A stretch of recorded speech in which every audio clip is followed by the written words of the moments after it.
got this mandatory evacuation order, and these people said, I'm not leaving.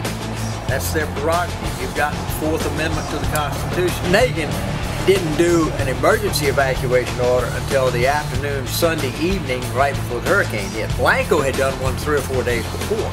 It was all over the media. It was in magazines. It was in newspapers. Oh, the New Orleans is under martial law, okay?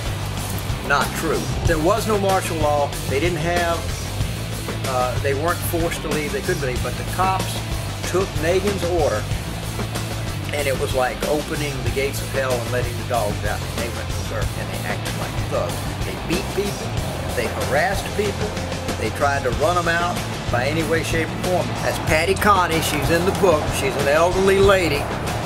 3 California highway patrolmen came up banging on her door about the 8th of September and said, you gotta leave. She said, I'm not leaving. They said, well, what are you gonna do when the looters show up? She said, they hadn't been a looter down here, but you're the only people I've seen, but if they show up, I got a gun. They said, oh, well, let her see the gun. She told us she knew she was making a mistake. She walked back in her bedroom. She got a little old pocket .32 revolver that she had. It wasn't even loaded.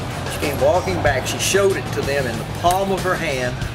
They kicked her door in, tore her screen door off the hinges, and forced their way into her house. She's standing there with the video camera filming, pointing her finger at them. I don't want you in my house. Get out of my house. Leave. And all of a sudden, one of them jumps on her. He executes a takedown maneuver. He grabs her arm and slams it against the wall and drops on her. She's perp walked out of her own house. She's crying. She's saying, no, I don't want to leave. Leave me on my porch. Don't take me away from my house. They load her on a truck. They give her dogs to her. And they take her to the convention center.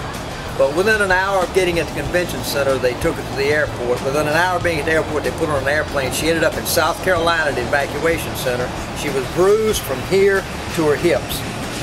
This is the kind of stuff that went on down there.